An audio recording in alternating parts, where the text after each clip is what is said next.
Welcome to Around the Reel. Your hosts, Aaron Carlson, Charles Lawson, and Samantha Hanna. Ah, shit. Here we go again. I tried to touch my screen. That's hilarious. Because you're used to being here with that iPad? Right? I think he just likes touching things. Well, I can be too. I mean, Yeah, he's always a hands-on kind of guy. He always has been. He's a hugger. he's a hugger. He's a lover. A lover. He's a fondler. I can't Okay, we shake can it. just go ahead and... That's enough for that. Why'd you say fondler? Why? I'm looking at you like I'm looking you in the eye. What the fuck is wrong with you, Aaron? Why'd you say fondler? Because I have a feeling you like to fondle things. You just admit it. You just miss me because I'm not there with you guys in the house. Not that you've ever fondled. I miss Yeah, you. well, I mean, we miss you, but the last time I think you were in studio, you shit your pants. And I was like, I don't really miss you. Yeah, you did And it that. hasn't stopped He since. acts like he doesn't do the same thing. No, it was like I one of listen the- to him shit his pants all the time. He just doesn't know I'm listening. We talk about that. That's in my sleep. I have nothing to do with that. Okay. That is I not me. hear it and I know about it, so it happens. Whatever. Like, you don't fart in your sleep, Sam. Body This armor. episode of Around the Reel unofficially brought to you by Body Armor, a great way to replenish those electrolytes. Sam doesn't really fart, though. She poots. Of course. She pooted. I don't even poop. Well, it's good to be back. Do none of that. I'm a girl. And We're back! it's good to be back. in the saddle again. Thank you. Because if you didn't do it, I was gonna. We had an You were gonna interesting. sing? Yeah. Shit, my bad. Whatever. You took it off me. I don't have to do it now. You just told me to get off you. You're Again, such a stop. fondler. That's what I'm saying. Maybe these AirPods aren't in correctly. Let me try that again. You're you wearing hear your me now? AirPods. How come I can't wear my AirPods? You can, but you hear how he Because- sounds? You're connected to the fucking Yeah, he sounds like recorder. he's. Yeah, I mean, AirPods are good and all, but he sounds more underwater than. Well, we I do. want to wear my AirPods like everyone else gets Oh, for to fuck's do. sakes! You sound so much better this way. It's been a challenging month It has. in a lot of ways. It's been a Yeah. real challenge. Yeah. Not. Yeah, it's Yeah. weird. It's weird. But this is what we like to talk about on our show because It's a bunch of crap and shit. yeah, The, you the know, real the shit. real stuff. Yeah. But it's one of those things too where everybody out there has shit going on in their lives too. They're trying to do what we're doing. Absolutely. So I'm pretty sure it's relatable, right? Pretty much. I would think so. I would hope so. Speaking of relatable, I would like to mention something. What do you want to mention? Well, I'm not going to throw any names into this, No, but I do want to point out the fact that we have been trying to give someone the respect to speak for themselves on an issue on our show. We don't even need to get into that. Okay. But I've been talking to him one-on-one, Okay. trying to get him to come on our show, and he has actually posed an interesting question to me. What was that? That in this situation, I have painted an odd picture of us. Well, that's not hard to do. No, I mean, yeah. That's Like a fucked up looking Oreo. I mean, what the hell? Right? no, but I mean, what doesn't come out clear is that we call Aaron an asshole. Aaron's an asshole. Yes. So someone might ask, if Aaron's such an asshole, why do we support him, Oh. Chuck?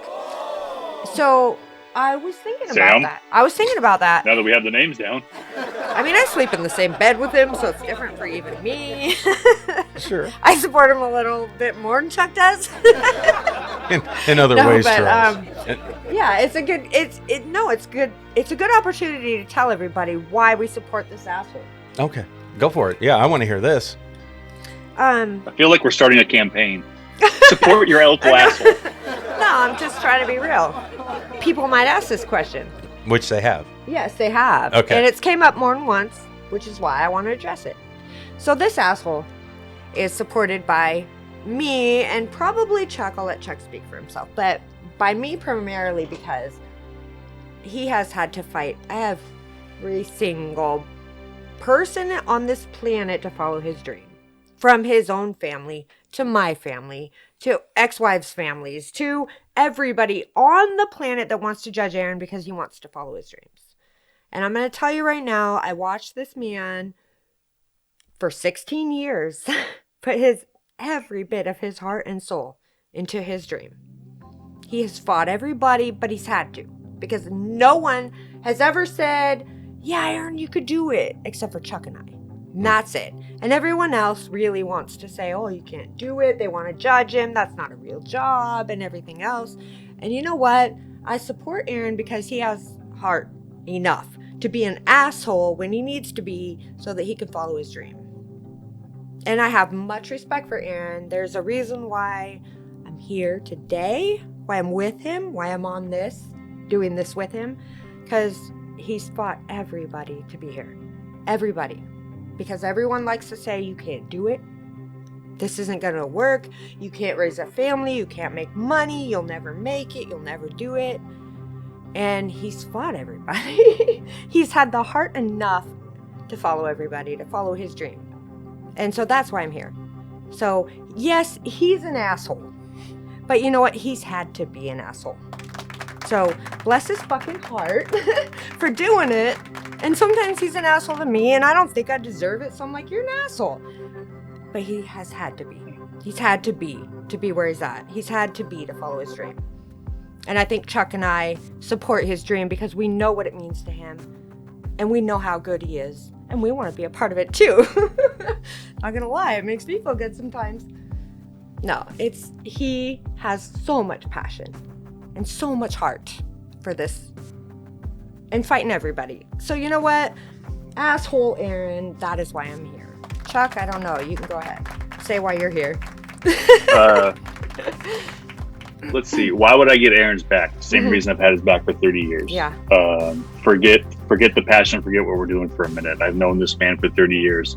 I met him just shortly after he lost his dad. I went through all the trauma and everything he went through with some of the other things as he was getting older, things that happened to his mother, and everything that's happened in his life. No matter what it is, no matter how big his walls are, he still has a heart in there, even though he won't admit it. From taking in this little brother to help keep him safe when he knew he could, to having my back when he didn't even have to, because I'm just the fucking rich white boy from Gig Harbor. I'm not rich. We need your money. Yeah, but that's it. Forget the dream chasing. Forget everything else. The guy's my brother. He has been for 30 years. There's no doubt about it. If he's going to say something out of his ass, and as long as it doesn't tear me and my family down, I got his back. Yeah. If it's stupid, I'll be like, you're stupid. yeah. I mean, we give Aaron a but lot other of than shit. that, But if the goal was to make Aaron cry, I can do more. I mean, it's easy to make Aaron cry, but I think that people just can miss the point of why we support Aaron. And he does have a huge heart. He has a protection around him because of how much shit and how much diversity and how much crap he faces from people, the doubt, the people that don't believe in him, all the shit. I mean, everyone's got something to say, right? And this industry, filmmaking, it's not easy. It's not easy. And everyone's always got something to say. And they always want to say you can't do it. It's too hard. And they want to tear you down. And this man has had heart through all of that. I mean, I've been homeless with this dude because and I will do it again. I'll do it again tomorrow because he has all of the heart and all of the passion. He is chasing his dream and not letting anybody stop him. So, not me, not nobody. So when he feels like he needs to be an asshole so that he can follow his dream, and bless his heart, honestly. So, yeah, just so everyone knows, that's why I'm here. That's why Chuck's here. He said why he's here. And that's why Aaron's an asshole, guys, because he's had to be. Go ahead, Aaron. I don't know what to say. I just want everyone to know that because I think I talk so much shit to you, Aaron, because I kind of think you're mean. And that might be because I'm super overly sensitive or because he's had to be super overly mean just to be where he's at. But whatever the case is, I believe in Aaron wholeheartedly or I wouldn't be here. So, just so everyone knows, I call him Asshole Aaron because, yes, he's earned it. But I also am here because he's earned that too. So, there you have it. Wow. And join us next time when we talk about why we call him creepy. I mean, before we go into anything else, I wanted to throw that out there because it was a question that was posed to me. And I actually thought, you know what, you might not be the only one who feels that way. Sure. He felt like I was giving him a mixed message because I did say, you know, Aaron's a fucking asshole, and I don't mind saying that because he is an asshole. But I think I give a mixed message because people are like, well, why the hell are you here? Why are you there? Well, I've been here for a long time. Mm-hmm. But yeah, I just wanted everyone to understand that that different message that I sent. No, it's interesting. I really appreciate it. It's weird when certain things happen and it triggers something. I mean, we talked about this between us before. Yeah. How we always get each other's back when shit goes down. We may have our issues or have our differences or fights or whatever, or sicknesses or health, whatever the drama is. Either way, one way or another, we always are there for each other. Yeah. And I don't know if everybody understands that kind of thing. I know there's a lot of people that probably do. Some people might not, though, because we some make people fun of don't- each other a lot. Yeah, but We're I always mean, clowning. you know, and that's that thing when we talked with other guests before about busting people's balls. You know, it's just all in good fun. We're not that a lot of the shit that comes out of my mouth is not true when it's about joking with people. I mean, I have my own way of breaking the ice or trying to make people laugh or whatever it is. It's just stupid shit. It's not like my soul. It's just a filter to make people understand that, you know, we're fun. You know, we're just fun and goofy. And then you don't have to take everything so seriously all the time. But serious some shit people do. happens. Some people are Well, intimidated. serious thing happens. Serious things happen. Sorry. That's absolutely true. And, you know, when it comes to the person that you're speaking of, that you're trying to get and working hard to get on the show, that person has every reason to probably feel uncomfortable. Absolutely. Yeah. And I might have not sent a clear message. No, that's fine. But you were direct with them. You were straight up with them, and you explained who I am, and that's up to that person. But it's not like we're hiding anything. No, but We're all right it here. really comes down to one thing for us. We have stayed out of this industry for a reason. It has always kind of looked like a negative place to be. Everyone's judging you. Everyone's, you know, it's harsh. It's harsh. Mm-hmm. We didn't want to really put ourselves out there until we felt like we had earned it.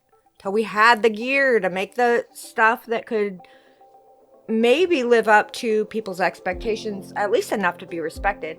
Yeah. And then we made this podcast because we wanted to put positivity out there. Yeah, and let people know they're not alone. We wanted to fight the whole competition thing, and we wanted to encourage people to come together, especially in the Pacific Northwest, because we all got something to give.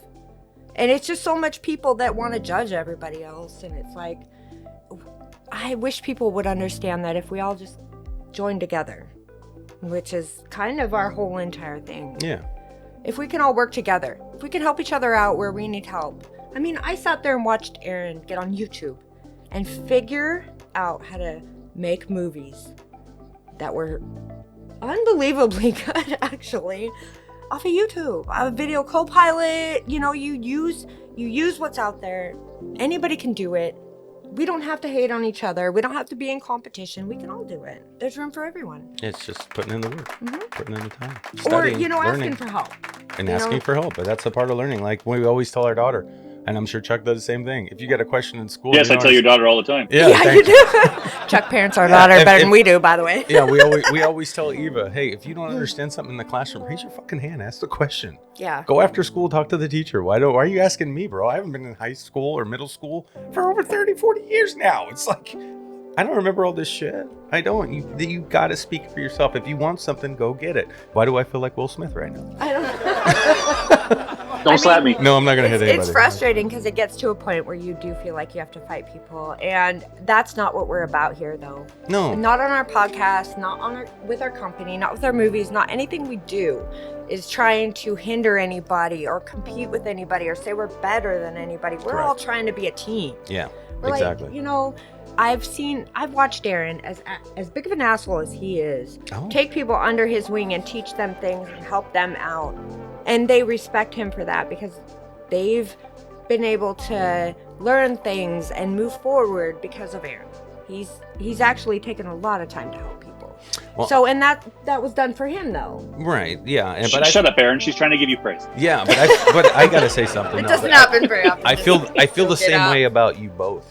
Like, especially Well, I can't say one more than the other, because I watched Samantha go through this with zero desire to be a part of anything that we're doing in that regard. She did it because she cared about me.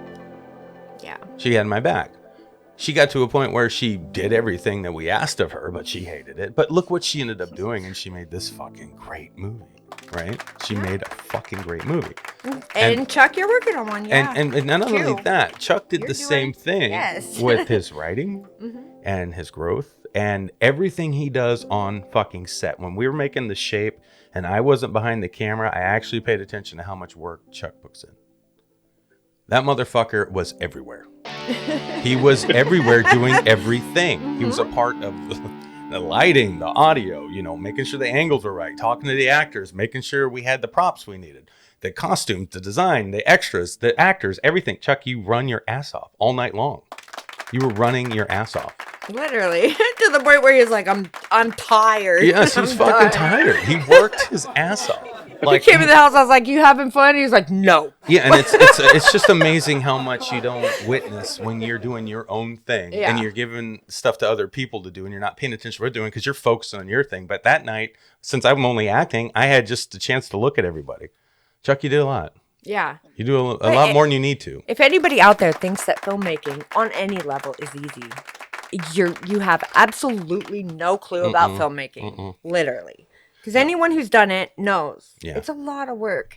Not only is it a lot of work, but it's a lot of negativity and people saying you can. And it's not, you're wasting your time. You're playing games. Unless you come on our set, then everybody can. Yeah. Well, yeah. No, really, you can. Pick up the boom pole. Come on, we gotta get shot. We gotta get the We shot. need your ass. Hold that shit. No, but we want to, that's the point we want to make is that we can do this. It doesn't have to be all negativity. It doesn't have to. And that is why we invite people on here that we might have disagreement with because they have every right to have an opinion. Sure they do. And we want to hear it. Sure. And we want to hear their story. Absolutely.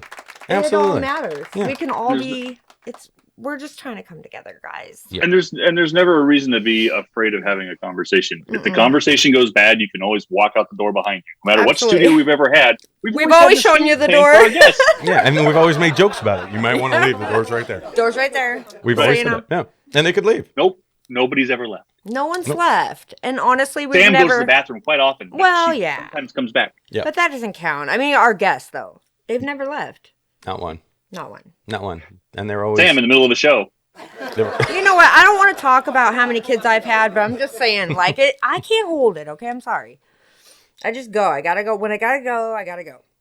And Gotta go, Chuck, gotta you should go, know all gotta about go right that. Because you've been doing that for quite a while. Wrong kind of going. When you...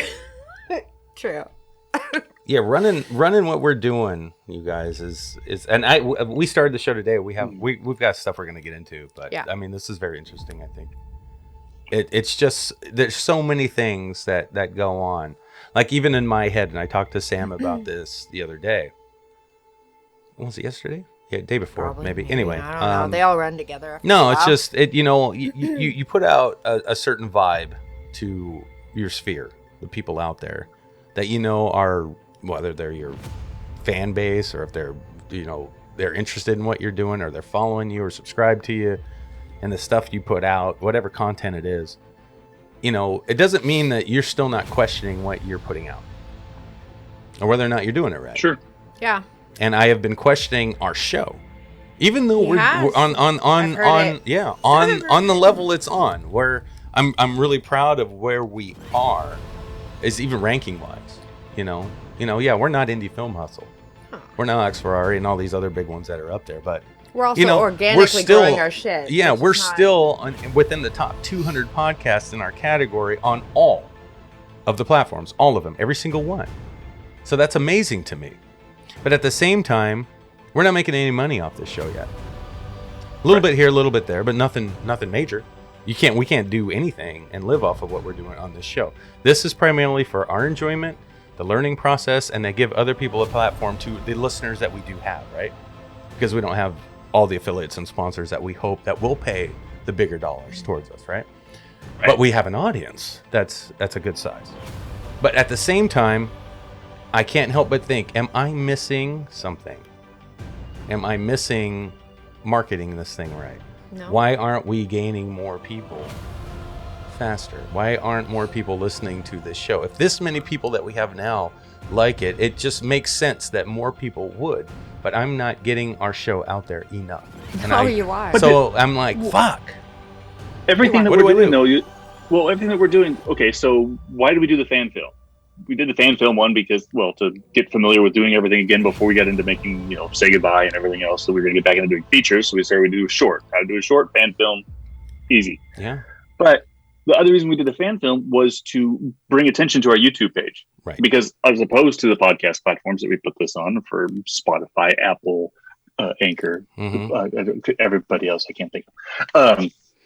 It's on YouTube. Our video casts are on YouTube. So we're also trying to push everybody to watch them on YouTube also. Correct. So that's one thing that we're doing this year that we're in the last few months. And our YouTube subscribers have quadrupled now in the last month. Yeah. Yeah, but you're forgetting the other reasons why we did it. The show? The shape. Oh, no, I know other reasons why we did it Yeah. as far as doing the whole thing with Matthew being a huge fan and all that stuff too. But the whole concept behind it's time for me to take my pills. No. Okay, no, it's fine. Chuck is still sick. That's why he didn't home. But it's okay. Sorry. Go ahead. You're good. Silence your alarm. But no, so I think what we're doing is fine. I think there's other avenues that we can start looking into, and we can start reaching out to and start trying to get more affiliates. Since we are now on every platform. Before we weren't. Before we were on 5, 6 of the major ones. Yeah. But now that we're on more, we can start reaching out to more things. No, I get that. Yeah. I think we're creating our own better options as we go, and we just. I get it's that. like it's like the people you see who. We're not going to be the people who give up right before they got to where they could have been. No, I know. I don't want any of us to forget what we're here for, though. Because if you guys don't remember, we didn't join the film community for a long time, and it was just us. It was just us and our friends and our kids. Yeah. We didn't do it for a reason. First of all, we didn't feel like we had enough going for us, or we didn't know enough to kind of get the respect of the community. But also, there was so much negativity that surrounded the community. People kind of seemed in competition with each other, and we just wanted to come out there and send a different message. Right. Invite everybody, because everyone has a story. We can all do this together. It doesn't have to be like, the last thing the film community needs, especially the indie one, is negativity. Or people to say you can't do it, or your shit sucks, or whatever. It's horrible. Yeah. Like, it is horrible. On whatever level you're on, even if you're just starting and your shit sucks, you're starting. And you're facing all these people that are going to tell you your shit sucks. Yeah. And that's hard to hear. So I guess we're coming out here. We kind of stayed in the background for a long time, and we're coming out here now trying to spread positivity. Invite everybody to come on our podcast and tell their stories, especially people who have had hard times and difficulty, because we have too. Yeah. Absolutely. It's not easy. And going back to Aaron's point, though, is I think we're on the cusp of making it profitable. So I think that everything we've been doing for this show and doing it for the reasons that we have done it, which are all good, and is Sam says it's because it's to keep things up, which is true. But I think we're on the verge of being able to make our show profitable. Whatever. And if you want to help us become profitable, please. Shut up, Chuck. Shut up, Chuck. It doesn't matter to me. Like, if we do or if we don't, it doesn't matter, because I know that we're helping people. Yeah, we are. People say it. Yeah, They tell us. the audience we have, I'd be fine with doing this show forever. It's totally fine. That's fine. But I can't help, as a person who is trying to make it in an industry, think about what can I do better to get our brand and what we're doing out there to more people to help. That would also be profitable for what we're doing. And I think most filmmakers or artists in general think the same way. What do I have to do to get a bigger audience? I'm sure the Motley Crue tribute band, Luke & Crew, thinks the same way. How do I get a bigger audience at our show? What do I have to do? Because I know we're good, because look at the people we got. How do we get more there? Well, Aaron. That happens. And Aaron, I know, go ahead. in our relationship, do we not notice everybody that we see that is so underrated, Yes. underseen, undercredited, whatever? Yeah. Luke on guitar. Luke on guitar. Yeah, Luke on guitar. We notice him every time we see and him. that's we notice my him 'cause point. he's good. That is my point. I don't want to be Luke on guitar. You know what? I want to break through that membrane. How do I do that? How do I get us to that next step? You're doing it. Yeah. We're getting out there now more than we ever have. No, it's true. And I mean, like what Chuck said, even with the shape, But the thing is with the shape, Chuck, that throws me off, is that is a brand name already. And that's why we made it. No one knows who Around the Reel is. Maybe if we called ourselves Indie Film Hustle Part 2, people might...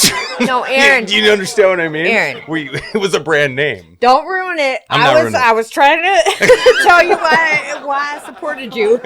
And this whole shit here is not helping. No, it's how my mind works. It's hard. It's hard not to lose sight. Yeah. Or it's hard, yeah, because people are, it is slow. You don't, in this industry where we're at and how we're doing it, we don't get there fast. No. We have to earn it, and it's hard.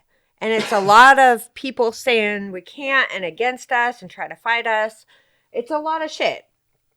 It is. And we're just trying to pay our bills, yes, but we're also trying to follow our dreams. Yes. Or support Aaron's dreams. And it can be frustrating.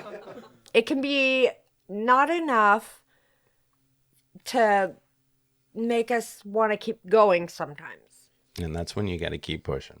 That's when we need to remember what the actual reason is why we're doing it. And Yeah. forget about the fucking money. Fame. You know what? Oh, sorry. You know what? Do we want fame, though? Do we want Hollywood? No, none of us want that. We all just want to be able to pay our bills and do what we love to do. Yeah. That's it. That's it. I agree. No one wants to sell their soul to be in Hollywood. Fuck that. I think once you start, if you stop questioning yourself though, and what you're doing, I don't think you're gonna be able to grow. Even as an athlete, it's the same way. You know, that's why I understand when we go watch these track meets, Chuck. Whether the boys or Eva's doing it, you're always gonna see a kid who is just fucking disappointed. Some of these girls are They start crying on the it's so field sad. because they fucked up, and I get it because you know you're not competing against the other people, you're competing against yourself. Sure. And that's like when, you know, this girl was doing the long jump the other day, and I don't know what happened, but she was balling. That girl isn't used to losing. That's what. Yeah, what did, exactly. What did Eva say? That's the best long jump girl we Yes, got. and she's never satisfied with her No. jumps. Because she's good. But that makes her a fucking winner. Yeah.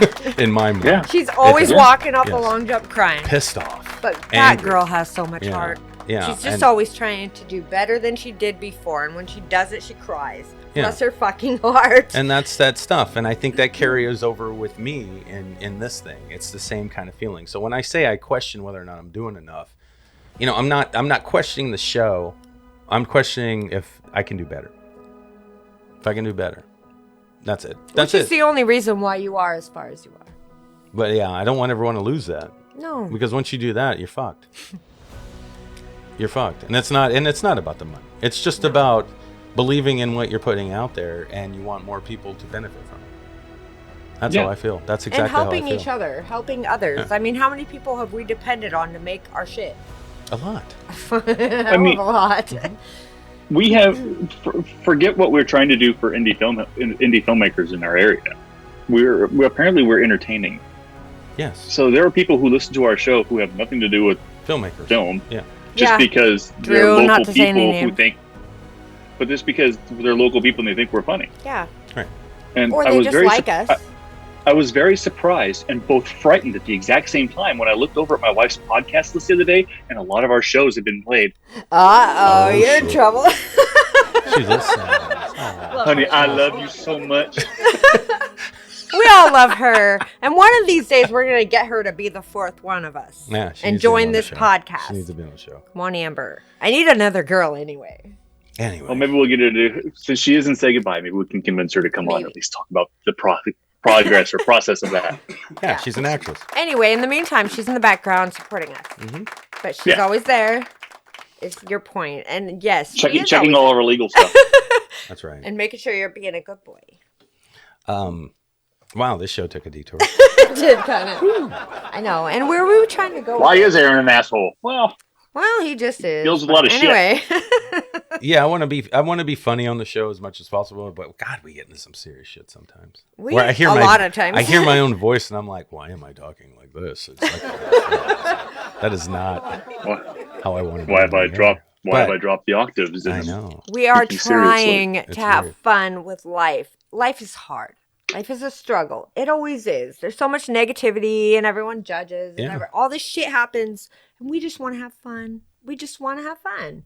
And we want to include everybody. It's not just for girls, right? Well, it's better if it is girls, but that's just my opinion. Girls just want to have fun. No, but seriously, we want this community to come together because it will be better here if we all aren't competing. Yeah, but it's not going to be everybody. No, it's not going to be everybody. And that's that cynical side of me that comes out. But we say can everybody. Absolutely give everybody a chance. Because the door's wide open. It's up to Yeah. them. Yeah. Well, you can, Chuck, what do? You can lead a horse to water, but you can't make him Drink. Right. Yeah, it's okay. Yeah.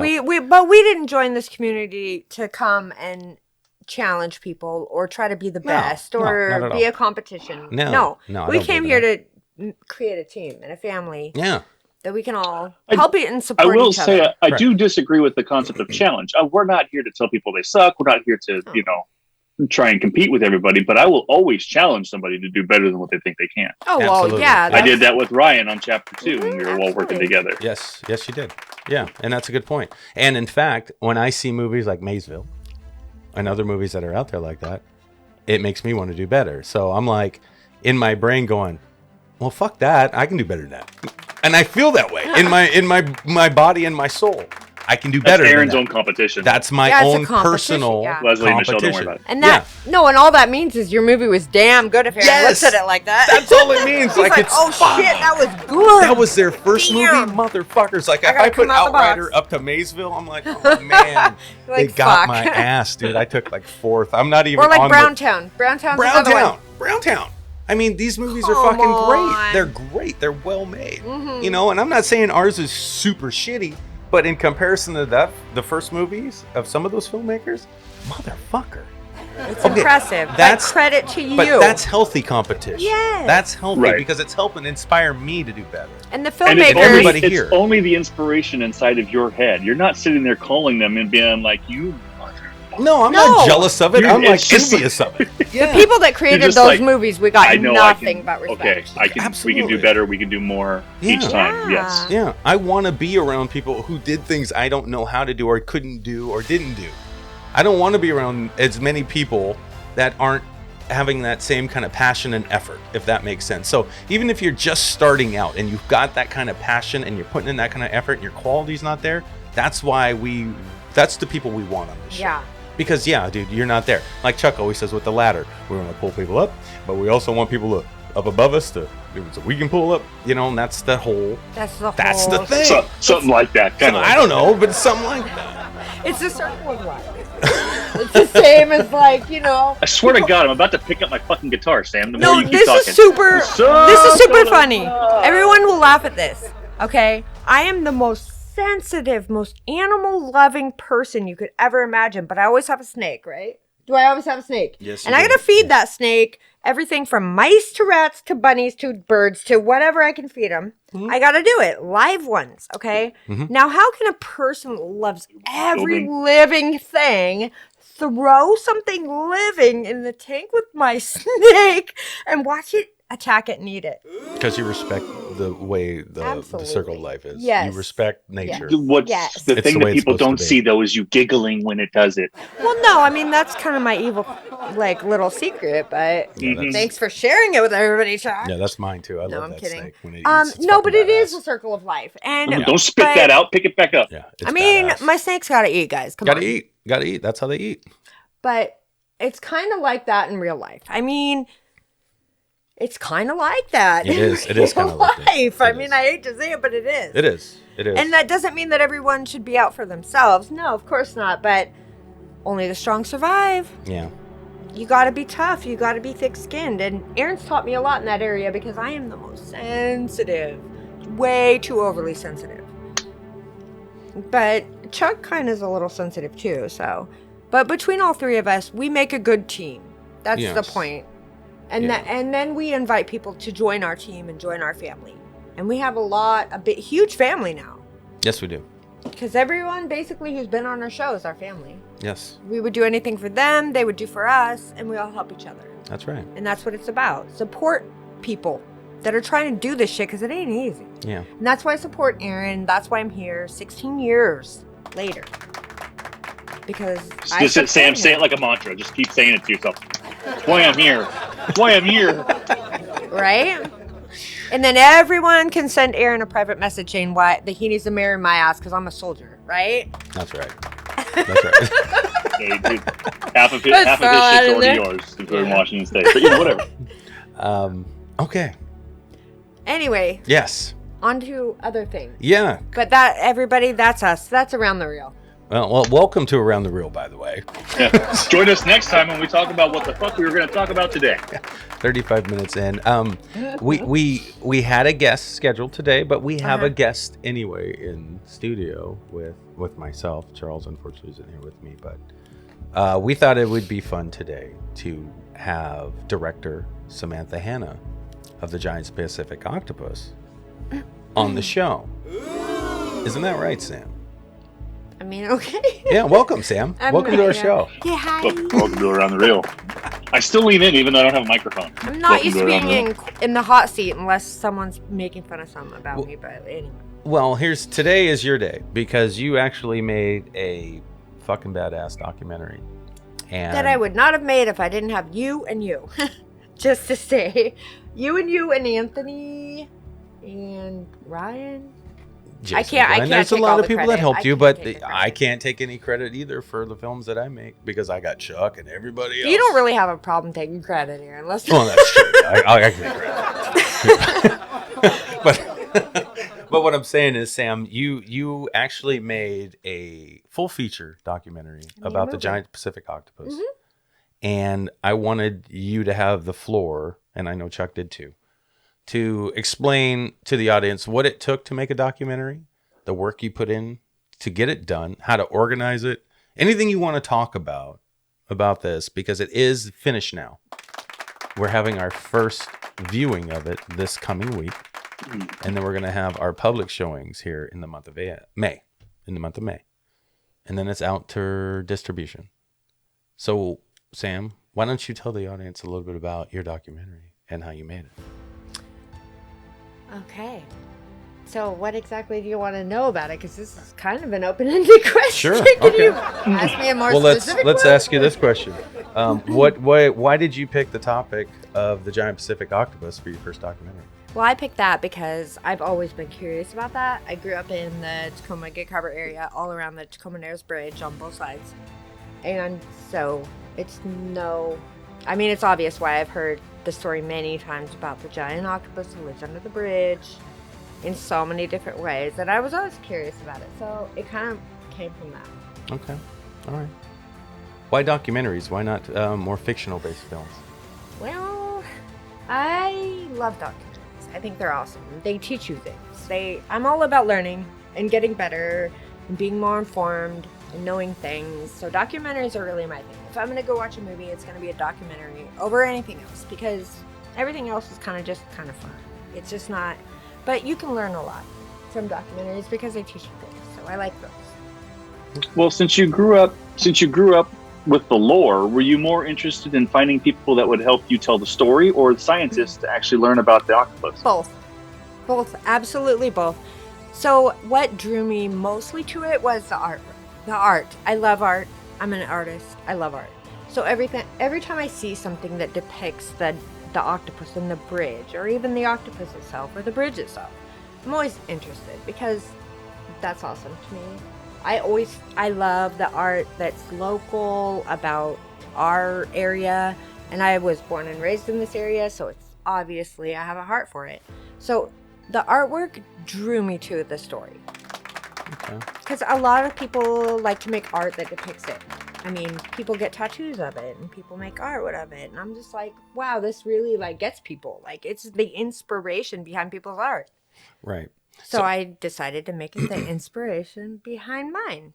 So let me ask you: if you had a budget, like a big budget, Okay. would you have made a fictional movie of the Giant Pacific Octopus myth under the bridge, No. and how we deal with that here, if there was a real thing, or is a documentary always the way you would go? That's always the way I would go. But your documentary is based off of a fictional story. It's based off Isn't a that fictional interesting? story, but it's built on facts, right? It is. Like it's built on facts. All the Yes. artists gives their reason why the inspiration behind their artwork about the octopus, and then the people come in that know a lot about octopus and they give their facts, Mm-hmm. and then the divers give their experiences, and then we talk about how we can be aware of them and what's underwater and how we can keep it there basically and not lose it. One of the most interesting points that one of the interviewees made, and I'm not giving too much away. It's just one of the things that this person said about, most people just look at water and all they see is water. Yeah, true. That there's so much in that statement. Even when you see people or anything, like no one really sits there and goes, "How the fuck does that tree stay there for all these years?" No one thinks past what they see. And I think that's what's so cool about your movie, because a lot of people are talking about what's underneath the surface that none of us think of on a day-to-day basis, except the few that are out there that are trying to get more people to think like them.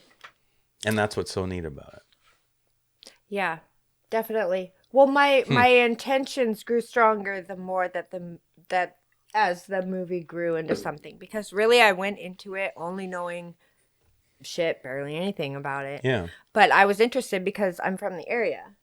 I have probably ridden over that bridge or driven over that bridge probably thousands upon thousands of times. Mm-hmm. And every time I do, I look at that water out there and I think, the hell is it? What's in there? What's there? Yeah. And you hear people talk about it, obviously, if you're in the area, and you wonder, what is there?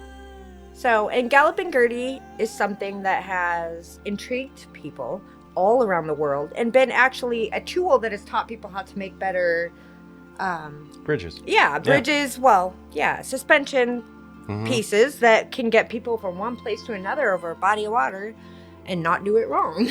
Right. Because we are a prime example of how you do it wrong. Yeah, what do you know?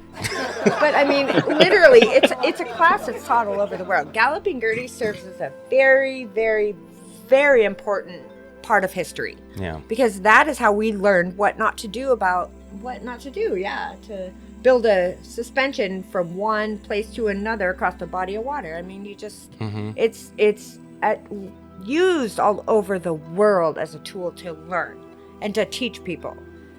And I thought that was so cool that I just wanted to stay right there. Okay. And I kind of did, but lots of people have already kind of went into that, so I didn't want to go to Galloping Gertie because that's kind of easy.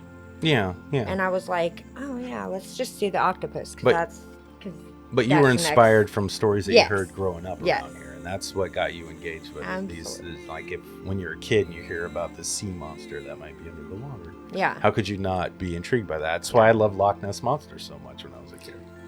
It's fucking cool, right? It is. Yeah. And speaking of Loch Ness Monster, that's kind of what started it all. Okay. Because when you were getting on the bridge from when you're getting from Jackson onto the bridge, Okay. right now there's a spot. It's fenced. It's got water sometimes when it's rainy season, but that little pond or whatever the hell you want to call it in there, or whatever. someone at some point when I was a young child had put a statue of a Loch Ness Monster in that Nessie. in there. Okay. And I remember going around there and seeing it every time. One time I asked my mom, like, what is that? And she was like, that's a Loch Ness Monster. I was like, what is a Loch Ness Monster? I didn't know if it was real or fake. I mean, I was little. Sure. So it always intrigued me. And then as we went around there and I asked her about that, then we went on the bridge and she was like, you do know there's a giant octopus down there. And you're like, what the fuck? I'm like, all these monsters, like, it's crazy. Drive faster. I know, my poor little brain. And I was super scared too. But anyway, I got over it and it became intrigue. Like I was intrigued by this, these creatures. It was crazy. It was fun. So the older I got, the more I noticed that everyone's intrigued by this shit. Everyone loves it. From the what do you call it, Yeti or whatever? Yeah, the Bigfoot stuff. Bigfoot. Yeah, absolutely. And Loch Ness Monster. Yeah, I mean, if it's a monster, it intrigues people. It's fun. Yeah. Yeah, and it gets you thinking. And Oh, yeah. there are times when you're scared as shit, especially when you're young. And then you scary. get older and a part of you still going, is this shit real, bro? I still don't know. I don't know for sure. There's no way it's real. There's no way that Bigfoot's real. There's no way there's a giant octopus. And then you're like, wait a minute, is there? But is there? I don't know. So here's the funny thing that happened with me with the whole story behind the Giant Pacific Octopus was the fact that it wasn't the fact that they have all the animations and stuff of the tentacles coming up, the arms coming up, grabbing it and pulling down the bridge. Pull down the bridge. No, my thing was always the fact that it wrapped itself around the base of it and just shook it. Yes. And which is what made it start to sway. Yeah, I read and that. give way. Yeah, I absolutely read that, and that's the one I bought into. It's like, it's not big enough you could see it come out of the water. This isn't fucking. Yeah, it still brought it down though, and I always thought that made more sense too because it didn't want that shit there. It's like, what the fuck are you doing? This is what happened to me, guys. This is what happened to me. I ended up getting a job in my adult life after growing up in this area. I get a job down at Titlow Beach, and I'm working at this bar. And I shit you not, people from all over the freaking country, and I'm not even kidding, people from all over the country would come into that bar and say, hey, you guys really got a giant octopus out there? So I realized that it wasn't just here. The story has continued and carried to other places, and people wanted to know and they were curious. So I knew that this wasn't just a local story, but this was a story that everyone kind of wanted to know the answer to. Because who the fuck knows? I mean, I didn't even know. I couldn't answer honest questions. When I was bartending down there, I had to actually do research. And it was that research that made me fall in love with the whole story. Okay. Because I couldn't answer their questions. I didn't know. Like, is there really a giant octopus? Well, shit, I don't freaking know. I mean, as far as I know, yeah. But isn't that crazy? I've never looked at facts and stuff. And the minute I started to look at facts, I realized, okay, this is so fun. This is so fun. I get why people believe it. I get why people don't know. And I love everything about it. Everything.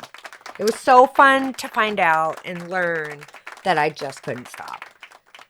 So. Okay, so that's your premise and why you decided to pick that topic. Now, you've never made a film before. No.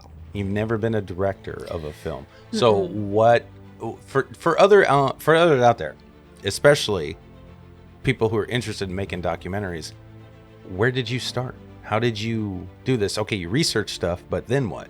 Then how do you go? I mean, you had an editor. Yeah. You have people who know how to make a movie. But how did you figure out how to tell a story in documentary form? What did you do? I started with research. I started looking up things and learning about what I wanted to make the documentary about. So I started to learn. And then I reached out to someone who I put a lot of thought into the first person I reached out to. Okay. And if I can say who they are, it's Seattle Dive Tours. And the reason why I reached out to them first, that was my very first step, was because they had such a good reputation. Everyone respects them. Everyone loves them. Like, they really have good intentions. And a lot of dive places, from what I could tell, they weren't all into, they weren't all about the life that's out there in the ocean. They weren't all about protecting it or whatever. It was all kinds of confusing messages, or maybe no message at all. They were just diving. Yeah. And I really wanted to go with someone who had a really good positive influence on their community and on the waters, because that was my main goal. How can we protect where we live? Because obviously the Puget Sound is made up of a shit ton of water, mostly just a bunch of water. And I wanted to show that we should take care of it so that we can, because it's one of the most beautiful things about this area. Right.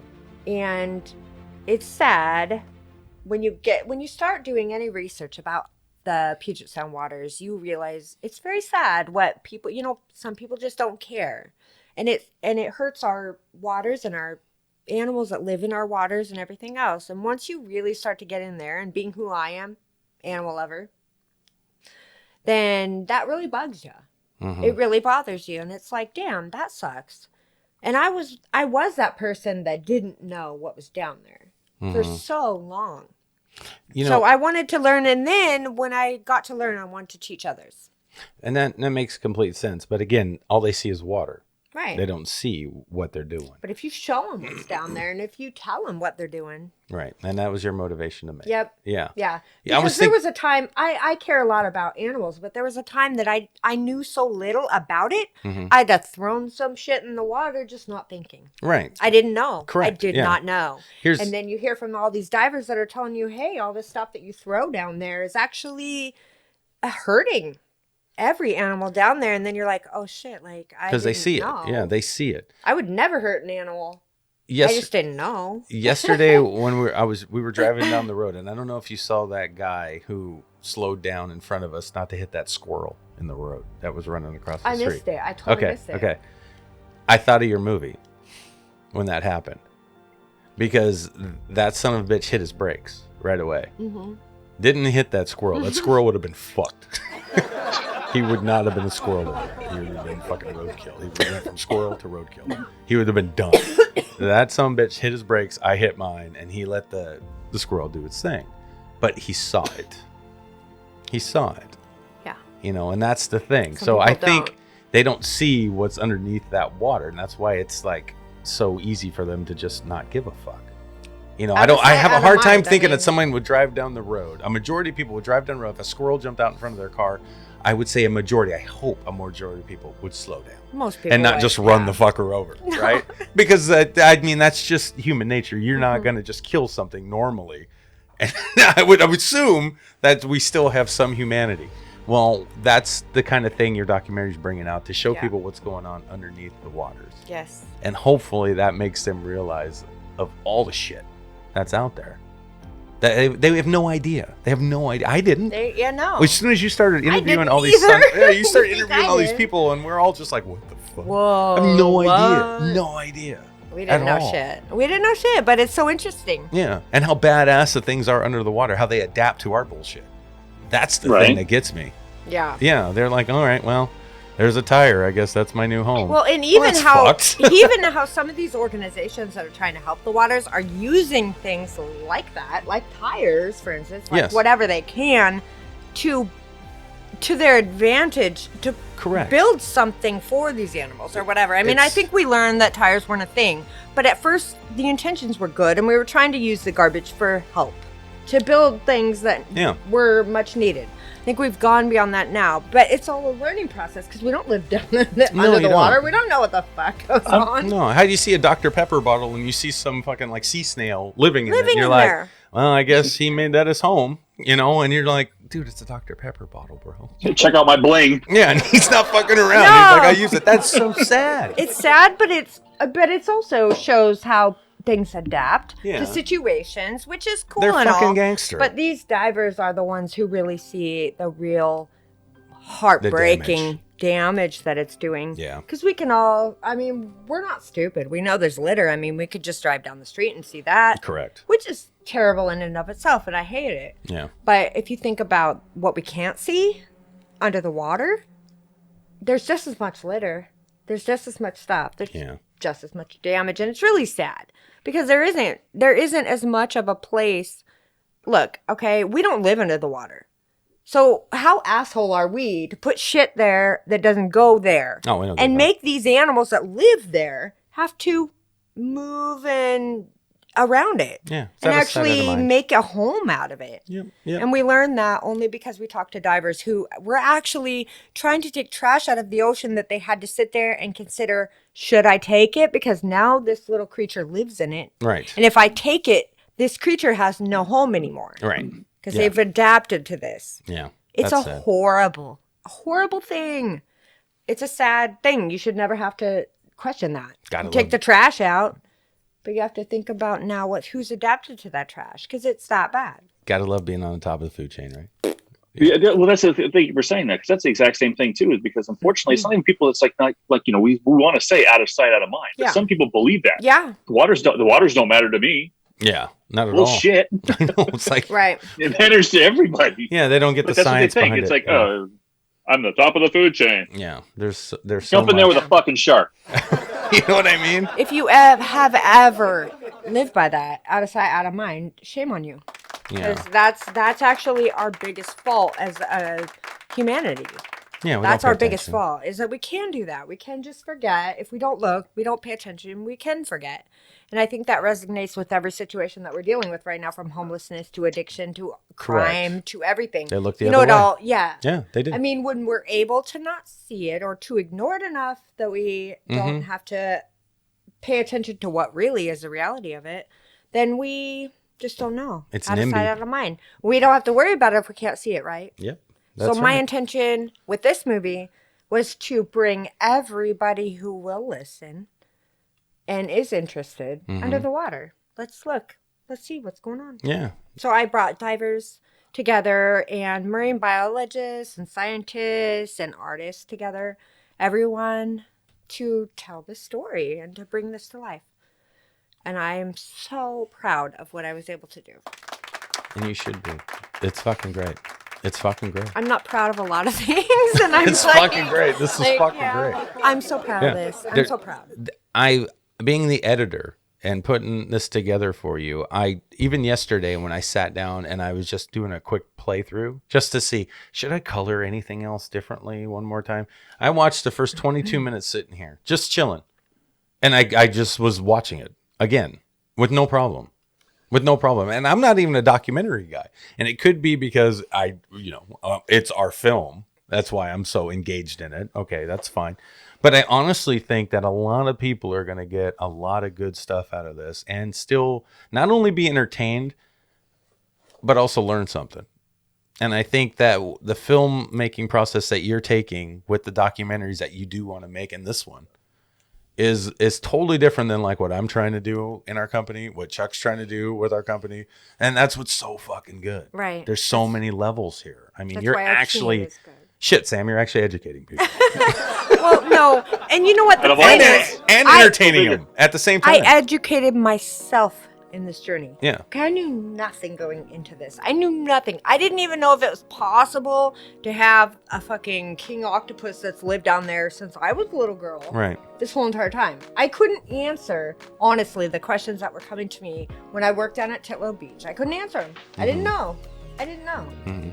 So there's a lot to learn about that kind of stuff. And I learned so much. And anyone who watches this will learn a ton.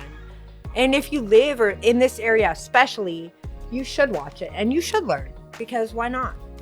So what'd you do to get, and I mean, I know the answer to this question, but there's filmmakers out there that may want to make a documentary that don't and never made one. But what did you do to get your talent to the people that you're talking about? Like what steps did you take? What did you go through in your process to set up the interviews to make a documentary? Okay, good question. So I'm always the one that's always afraid of everything. So the way that I dealt with my fear to ask people for the help to make my documentary was the first thing I did was look for somebody who had a good positive message that I hoped I could get their support by sending out my positive message and my intention. Look, I'm making a documentary, and at the point I reached out to Seattle Dive Tours, I had nothing. I had nothing. I was just like, this is my idea, and I got crap. And you know what they did? They loved it. So and you they just supported. Yeah, I just emailed them, Okay. and they supported me. Scott was like, he wholeheartedly supported me. He was like, hey, I got people, that could. And they started it, and once it started, it was amazing. And I was so impressed with what Seattle Dive Tours put into it and started it out as, that it gave me the courage, without having any courage or anything else. It gave me the courage to keep going and to ask other people. So once they jumped on board and we're all happy about it, I got the courage from them to keep it going. Yeah. All right. And then you did more research on different individuals that you felt would enhance your story that you're trying to tell. And then you just kept reaching out to people. Yeah. And I just reached out to them. And some of them, it wasn't a great response. Some of them didn't give me a good time. They gave me a hard time. And some of them I just had to be like, okay, well, I guess, it's not for you or whatever. And just, okay. But you took it. You But were I fine. asked. Yes, I asked you a lot of people. There are so many people that don't have a part of this movie that I asked to be a part of this movie. They weren't interested. I just moved on. Good for you. But I didn't take it personal, which is huge for me, That's because a big deal. I take everything personal. Yeah. But thank God for Scott and Seattle Dive, because they really were the first ones to give me enough courage to take me throughout this entire movie, from every single person that said no to every single thing or problem that I faced. Scott is really, honestly, the one who got me through the entire documentary. So you felt Scott is also the one who kept his word, because I remember He sitting did, in on yeah. that. We had that whole big conversation. Yeah. Yeah, this is a big Zoom meeting because Yeah. we were still in pandemic shit. Yeah. And Scott said, "You can talk to all these people. I will not be on camera." Yeah, I Not know, on and camera. he's like Not the on camera. best. He didn't We give a wanted shit. him so bad to be on camera. We're like, Yeah. come on, like, look at you. He's got this, he's got the perfect look. Right. We wanted him so bad. Yeah, it'd have been badass. He had a good attitude and the perfect look. And we're like, come on, Scott. And he's like, nope. But you can have all these people. Yeah. Once you That's talk right. to Maddie and Kelly, you won't need me. But you know Okay, what, Scott, you were right. You're right. Yeah. I mean, we wanted Scott, and I appreciate Scott to this day, and I actually owe everything to Scott, because if it wasn't for him sending me back Yeah. an encouraging email that was like, hey, yeah, this is cool, and he was down for it, I wouldn't have went probably any further. Yeah. So I was choosy about who I reached out to first. But you went with yeah. your gut and your heart, and you looked for the right first person or first place to reach out to that had the same kind of philosophy that you believed in. Yeah. And they responded, which validated everything for you. Yeah. And then you were like, oh, I'm good to go. Because honestly, Sam, if you got zero, anybody else, you could have made a whole documentary with Seattle Dive Tours. Yes, I could have. No Yes, problem. I could No have. problem. In Scott- my opinion, as an Yeah. editor, no problem. Scott threw me 2 people, and they almost made Dope. the movie themselves. Yeah, so they could have. It really was a good thing. Yeah. But I did my research and I did my work to earn that. Yes. I knew. So going into this, I didn't know shit. I didn't know anything. So Mm-hmm. I just thought, octopus, okay, underwater. I'm gonna go to a dive place, right? Mm-hmm. I mean, that's the only thing I knew. So I went to a dive place, and I just looked up dive places, and I just looked at their reviews and the comments and how they were looked at and how they were judged. And Seattle Dive Tours just grabbed me because they had a message that they were sending to people it resonated with me, and it was everything I wanted to stand for. And I didn't want to go to Seattle. I was in Tacoma Gig Harbor. Like, I was right here in my own little world. I didn't want to go to Seattle. You don't want to drive. I don't want to I go get that it. freaking Out of far. sight, out Are of you mind. kidding Out of sight, me? out of mind, yeah. 45 minutes away. But Okay. but it grabbed me. Their message Yeah. grabbed me. And I was like, you know what? I want to be associated with that. And what was cool was they were like, I want to be associated with you. All right. And they hopped on. And So that gave forget me all the that. courage. She didn't want to go to Seattle. Forget Seattle. She got to go with them on a dive. She had to go to Sun Rock, which is in the opposite direction of Seattle. Yeah, and then I ended up going out to whatever island it was, way out. Oh, that's called Friday Harbor. Friday Harbor That Labs. has nothing to do with Seattle Dive, though. Yeah, no, it doesn't. That but was somebody else. with The sacrifices everybody made. the confidence that Sam got was like, I need this guy. We got him. We gotta go. She was like Maury Maher Come on. on fucking whatever show that is. This is a great- 48 hours. And we had to go to fucking this island, like Gilligan's fucking island. Friday Harbor. Ferries and shit. We had to go out there, and I was like the whole time going, this guy better be worth it. I He swear to was, God. too. I was like, he better be worth it. Man, what an adventure that was. But Yeah. you know what? Great experience. Yeah. Well, okay, Great so experience. to answer for that whole situation, I had to chase this guy. This is my hardest challenge of this entire movie. Okay, because in my research at what I saw and what I found this guy, and he was young and he was fresh, but his focus was on octopus, and he had such a crazy different take on just octopus in general and what he was finding out and learning. Because he's and stuff. fucking smart. He's a scientist. So, Yeah, I he's mean, fucking he's smart. smart as shit. Yeah, it's- And so I chased this guy because I read probably like 3 things that he wrote, and I watched his TED Talks because he was on that. And I was like, I need him because his take on it was so different. So I instantly like set my heart on, I have to have this guy. yeah. And I chased him everywhere. He was so anti. He was like, 4 nope. months? Yeah, it was at I least. chased him the whole time. Yeah, it took a while. I mean, it was so hard. Okay. It was so hard. But I had to have him. I had to have him and his studies that he's done. It was amazing. It was really cool. And he had such a cool take on it. And the reason why is because he actually studies the psychology of octopus, which who the hell does that? Yeah. I was like, I have to. Yeah, he became one with their mind. Yeah, it's like wild. he really got, I mean, It's wild. and this guy is so smart. I mean, he studied octopus for a long time and he's still very young, which tells you how, like into it he is. Yeah, he's like having Aquaman a part of your fucking documentary. And he's seriously, he could with the telepathy stuff underwater, like he could do that. What the with fuck? them. Yes, he could do it. It was weird. I loved it. I Yeah. loved it. And great guy. He's a great guy. No, he's very nice. But Very he nice guy. literally he fought me so hard. I Yeah. just stalked the dude, okay? Yeah, But it was worth it because of what he Yeah, it was. added to my documentary. yeah, it's dope. Yeah. It's dope. It was worth every minute of it, but I had to literally stalk him. That was the hardest one. So let me ask you, Sam. Did Yeah. the original idea for your concept for your film did it alter or change from your original idea to where it ended up being? Oh, Jesus Christ. Oh, you want to go down that rabbit I'm just hole. curious. Okay. Absolutely not. My first interview sent me in an entire different direction It than did, I was okay. wanting to go. Okay. I really didn't have an idea. I mean, when you don't know anything about a subject and you're trying to do a documentary on it, you really rely on the experts and the people that know about it. Mm-hmm. So it's kind of silly to go into something like that and not have a completely and utterly open mind about what you're going to find. Because I will tell you right now, the idea that I had is so different than where it went. Okay.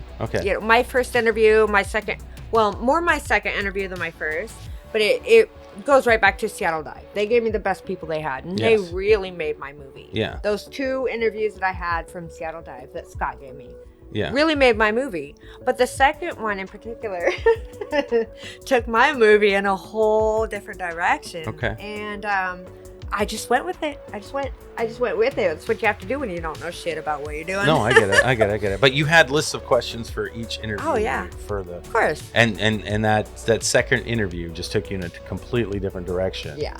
Okay. I literally was expecting this person to give me a more of a oceanographer type opinion. Mm-hmm. So I thought it was going to go in that direction.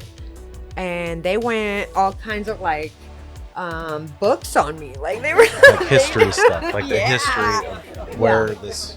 She all came took from. me on a trip. As a But journey. you know what? It was a journey. And she taught me things like I couldn't imagine it without her. Well, when Took you me get in another direction. when you get a historian on Yeah, your literally. fucking dog, you're like, holy shit. Well, and this person is multi-talented. I mean, she's a doctor. Yeah. She's a doctor. Literally, she knows a lot and she's super smart. Yeah, So yeah. I don't know. It was interesting, but she had so many like interesting things to add Oh, that yeah. I did not Never even know that she was going to bring to the table. It's It crazy. was fun. It was cool. But you know what? I'm proud. That's why I'm proud of it, because all the people that were in it, they made my movie. Yeah. They are the movie. Mhm. They're the movie with the octopus. Yeah. What were you going to say, Wait. Chuck? I'm sorry. No, you're fine. I was just gonna say I love that interview as well. Not because it's one of the few ones I got to sit on, also, Right. but also because she sits down and she's like in lecture mode. Yeah. It's like even though Sam has all these questions, she just kind of She went her own.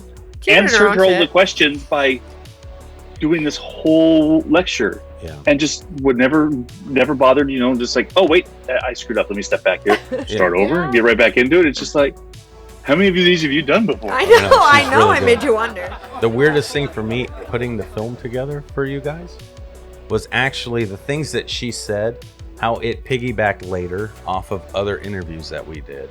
And I don't know Yeah. if Sam did that on her own by asking those specific people questions later No, I did not. that related to Kelly, or if that was just the story that needed to be told, that Sam was just able to put all these fucking people together at the same time that literally helped piggyback off of each other. I don't know how that worked. You want to answer? Yes. Okay. So I will answer this. I will honestly tell you.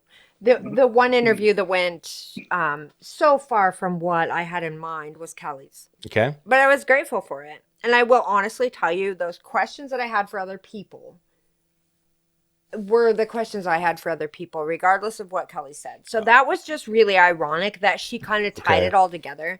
And she really Dr. Kelly Bushnell tied my movie all together. Yes, she did. And she helped me bring it to life in a way that it all connected. by bringing the history from way back and not even in our country, where I was like, whoa. Yes. It took us in a direction we weren't expecting, but she really put it all together. She brought it all together. That's and it all amazing. wraps up in a pretty little bow. And I really have to owe it to her to say that she really tied it all up. And then Anthony tied it all up in a much better way because in a much more of a way altogether, because he put the music to it that made it really come to life. Which resonated? We're talking about Anthony Espina. Espina. Yeah. He did our score for the octopus. He when we got him on board, he literally was emotionally attached to the project. He did the most. Yeah. And it resonated with him on a level that, what he shared with us, he needed this. And you can hear it. You can fucking hear it. Yeah, it's in hard. the music. All It's unbelievable what he did. So I guess, Sam, with everybody that you had in the film, and then now where you're at, it was meant to happen. Well, I'm literally going to happened. say this. I honestly feel so shitty taking any credit for it, because if it wasn't for everybody, I couldn't have done it. I had an idea, guys. I had an idea. Help me out here, Chuck. I had an idea. Go ahead, Chuck. Go ahead. And Sam, Say what you said. Sam, I want you to take credit for one thing. Take credit for one thing for me. Ooh, I You had an weren't idea. afraid. And you were not afraid, and you picked up the phone. Yeah. Will you admit to that? I will admit to that. I will actually tell you Thank that was you. actually a huge hurdle for me, because I'm not that. I'm confident to be able to do things like that. And reaching out to Seattle Dive Tours was one of the most terrifying experiences of my life. But thank God Scott responded in such a positive way. It gave me the actual courage to get me through the entire thing. Okay, so now that you took that and accepted that as being responsible for that part of it, you have to realize that every phone call you made, everything you did to get to this point was done because you did it. Yeah, because I did. You got everybody in line. I was scared you as hell. drove this thing. Congratulations. Thank you. You're a director. Thank you. You're a director. And you made a beautiful movie. Yes, you did. I'm very proud of it. Yeah. I'm very proud of it. You should be. Everybody that you got together in this would not have been together if it wasn't for you. Well, look, if Scott wouldn't have given me the confidence, I couldn't have chased Dominic or stalked him and yelled at him. You initiated. Yeah. I mean, really, I do owe it to Scott, though, that gave... If he wouldn't have responded so positive... It's fine. It's totally fine. I would... No, guys, if he would have never responded positive, I would have quit. Nah. I'm not that... I mean, really, he really helped my confidence. Well, he was because... like, yes, and he was But like, I can tell you why. Because your concept was fucking great. That's why. And when Well, you have a whatever it great was. idea, people like great ideas. Well, I mean, look at Einstein, yeah. for fuck's sakes. I mean, things happen. The Wright brothers, we wouldn't have planes. They had a great idea. Great ideas happen. Look, I'm not trying to take that from myself. I'm not saying I didn't have a good idea. I'm going to name this episode Great Idea. Scott was the difference. Okay, he good. made all the difference. No, and that's good. And that's validation. And that's where you came and were able to get it all finished. But you finished it. But I did the research to find the person that would be down for my idea. Yes. Because there was a message I was trying to send there. Yes, I did want to dive into the whole lore and the whole history and all that, the cool story. But really what I wanted to do was I wanted to advocate for the waters that we all kind of look over. We look at the top, but we don't think about it underneath. And there's things that we're doing that are affecting that. Yeah. And it's sad. And I wanted to open everyone's mind to that.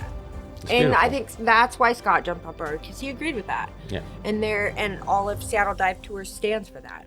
And I think that your research and you reaching out to them, you already knew that. I knew. Yeah, I knew. And that's a good direction. I picked them for an absolute reason, yes. Yeah, that's a good direction. Yes. Good for you. What's the next step now with your movie? So we're going to have a couple of theater showings. We're going to start out with one that it's so important, like 100% important to me to get people's blessing that we're in it. To say, yeah, I'm okay with that. I like that. I'm happy with that. The message that I put out there. And give me the go-ahead to put it out in the world. And then when they say they like it and give me their blessing, I plan on putting it out on streaming networks and seeing how it goes. I don't know. Okay. But I'm going to have a couple showings. One is going to be with double feature with someone else that does a really cool documentary about Galloping Gertie. Okay. So that'll be cool. The movies go hand in hand. So it'll be really who's that fun. filmmaker? You might That's as well. Peter Bortel. Okay. Okay. And Carly Vester. Yes. So I can't leave her out. No. But I had talked to Peter Bortel about it, and they both have a lot to do with 700 Feet Down. Okay. Anyway, I wanted my movie to go with theirs because it goes together. He talks a lot about Galloping Gertie, whereas we talk less about Galloping Gertie, but more about the octopus. But really, they go together. Yeah. So I thought it'd be fun to put them together and have a double feature. That's one of the showings I'm going to do, and the other one is just going to be my movie on its own. Mm-hmm. But before that, we're just going to do the one with the people in it to see if they get their if they like blessings it. you need. Okay. Yeah, I need my blessings. And I want to gift everybody something and tell them how much I appreciate their input and their help. You know what pisses me off? What? That her first movie's better than the first movie I made. Aaron, I fucking Aaron, cheated. Do you Aaron, not know the who first I'm movie with? we made. Aaron, the first movie we made was Silent Shadows. I know. Yes, it's better than our first movie. I'm just playing. Hey, I cheated. I piggybacked off of y'all's mistakes. I'm just playing. I learned, just gonna say that. You've made a great movie. Thank Sam. you. And Thank I you. think no matter what happens and the response from it, there's going to be a ton of people that will appreciate it and understand the message you had behind it, and the filmmaking, and other filmmakers are going to appreciate the film you made.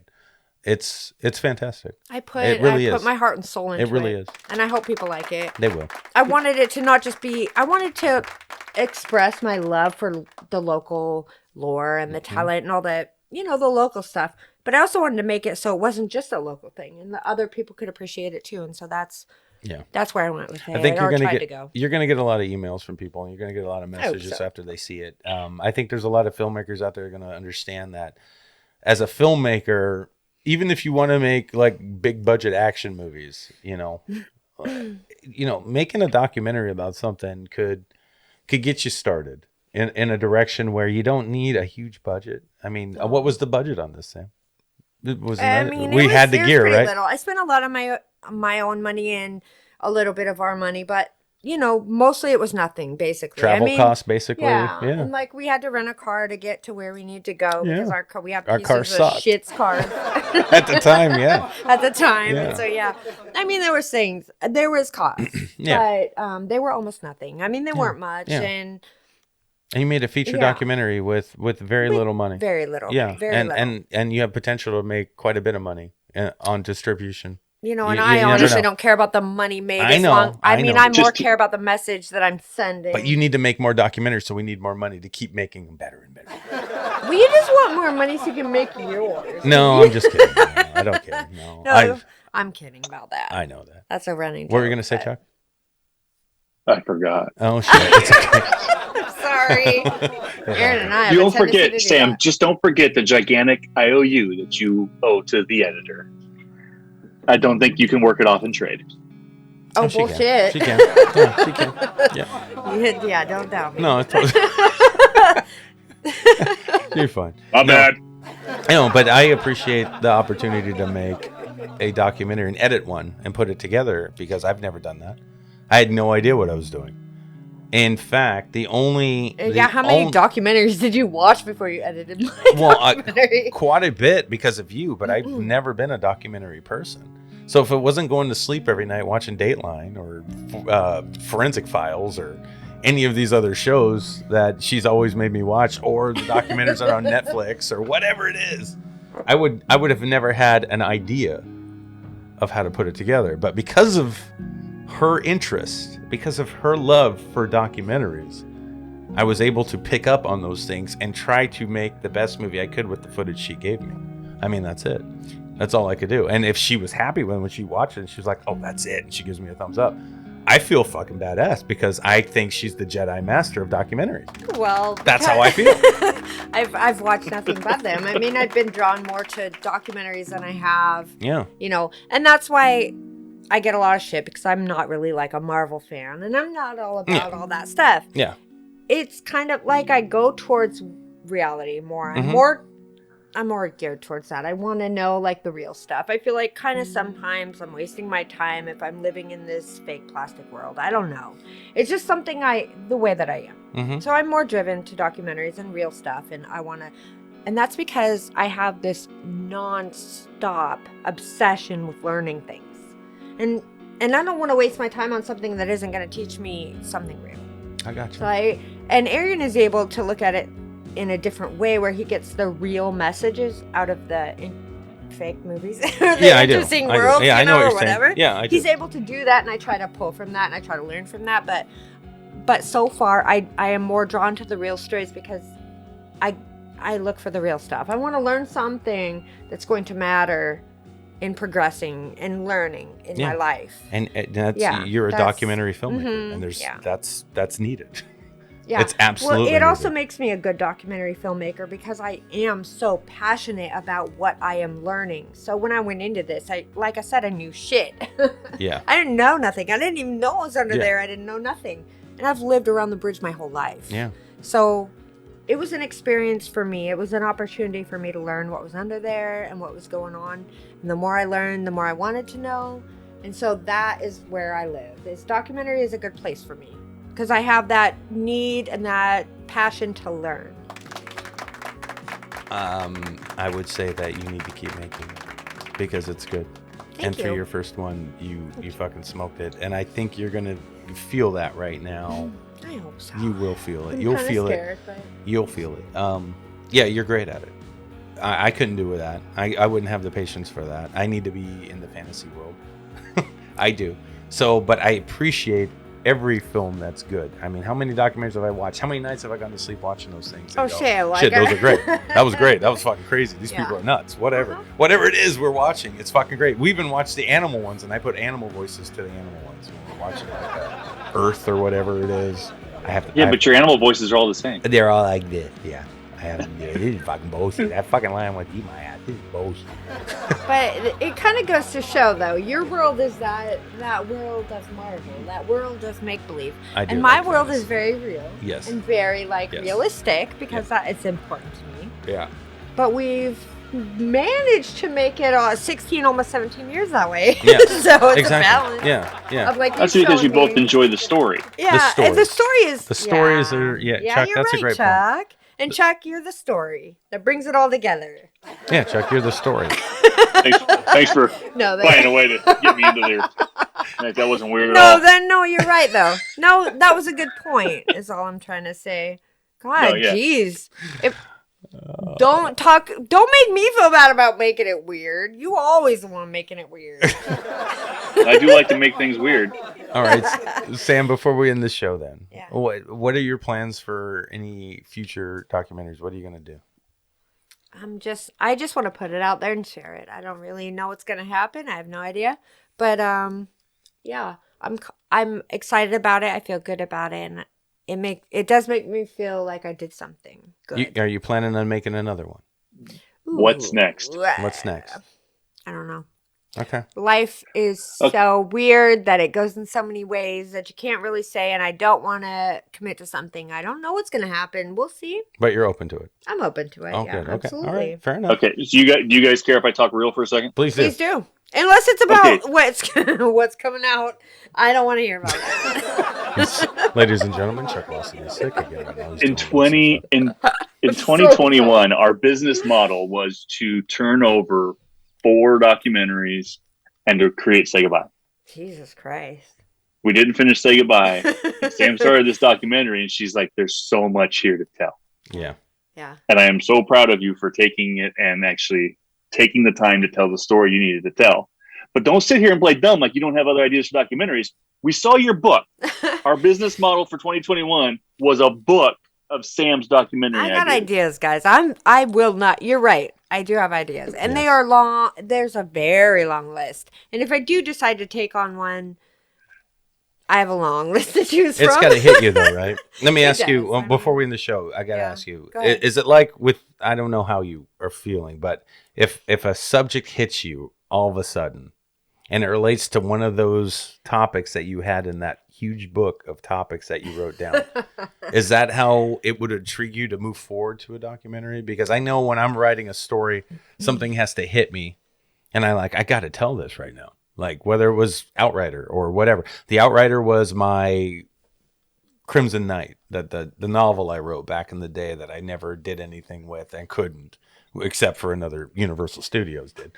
Well, we're not going to talk about that. You know what I mean? But I had to retell it in a way where I could get that story out. It always bugged me. I never did.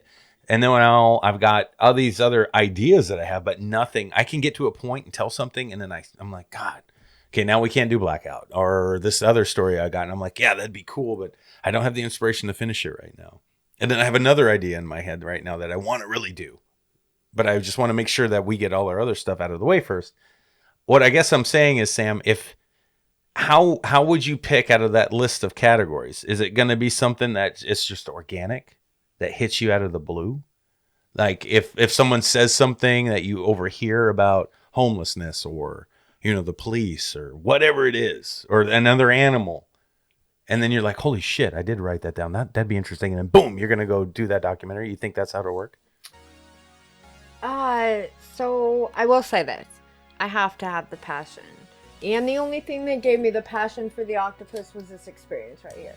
That little possum? That little possum that I ended up with when she was a tiny little baby, and I raised her. Mm-hmm. And I gave her the best life that she would have ever had. Or she would have died. Because she was just a special, super special possum. Mm-hmm. But she gave me an appreciation for wildlife that I never really had. I always had appreciation for animals and a love, but I never really appreciated them like I did when I got the opportunity to raise one. Mm-hmm. And I knew that she needed me just as much as I needed her, and she is what helped me look at animals in a different way, and that's what gave me the passion to do this project. Because otherwise, like I said before, I never saw beneath the surface of the water. I never did. Never before that. When I raised that possum, I saw everything in a different way. So she taught me a lot about animals and wildlife, and that helped me to have a certain heart and a certain passion for the Octopus Project. But that was an interest coupled with what she gave me, which was an absolute adoration and respect for wildlife.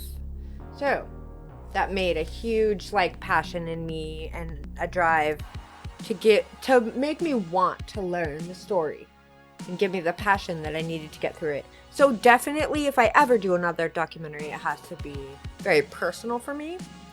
And that's why I steer towards homelessness and stuff, because my dad. And it's definitely has to be something that I'm into like that, or I'm passionate about for whatever reason. It has to be close to me and close to my heart, or I won't do it. It's not gonna be as good, I think. I think that you have to have that to make something good. You have to have that passion, that personal connection with whatever you're telling, whatever you're doing. You have to, or it's not gonna be good.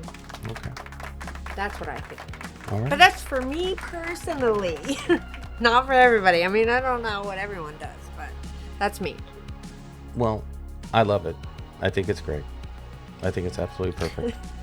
And we'll see what the next one is. We'll see where this adventure takes us, guys. Yeah, you'll see. We'll see where we can force her passion. Right? I think after this is released, we're going to see a lot of passion come out of Sam. We'll see. We'll see. Yeah, we'll see. Well, just don't videotape it, please. Whatever passion you receive. Just...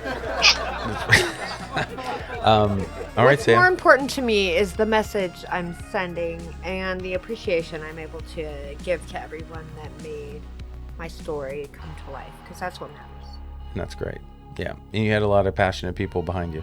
Yeah. So good for you. Good for you. All right, man. You made a movie, Sam. Yeah. It's coming out soon. I'm really proud of it. Yeah, I am too. Yeah, proud of you. You killed it. You killed it. Very much so. Chuck, any last words before you close it out? What the? Do you want me to close it out, or do you want me to give some last words? You can do whatever you want. Whatever you want. Talking, even though I'm talking the last part. The mic is yours, Charles. Cool. Oh, yeah. Well, Sam, no, I'm proud of you too. It's been a fun journey watching you take this on and everything that you've gone through to do it all. So thank you for allowing us to witness it thank you for putting up with us, because I know that there's been times where we've given you pressures to get shit done. I love when people try to find the right words. It's just like you can't get fine. You can't get just move on. I can't do one more thing until we get this one interview done. Honestly, though. It's like, but in filming, we can film out a sequence. I just have to have the interview first. Yeah. I mean, I had to do it the way I did it. I was a director. Shit. Yeah, that's her way. That's her Tell me way. what to do. That's right. That's right. Can't tell her what to do. Admit you made a good fucking movie. Thank Nope, you. can't admit her, make her do that either. No. Yeah. You Thank smoked you, it. Todd. Thank you. Oh, but as far as everything else goes, thank you, Sam, for joining us on Around the Reel. Thank you for talking about your beautiful movie, The Giant Pacific Octopus. Thank you for taking us in depth to where you went to try and come up with a storyline from the lore, the science, the beauty, and unfortunately the pollution, the dirty side of it, which is just, you want to protect these creatures. We want to help you protect it. It's a good thing you got the right guys behind you to help you tell the story, because now we're going to push it out there to the world. So coming to you soon in a few four-wall cinemas before we send it out to the platforms to be streamed in your own living rooms, or maybe even at educational places. Yeah. My dream, by the way. If you want this in your classroom, I am so all about it. Badass. Contact me. Let me know.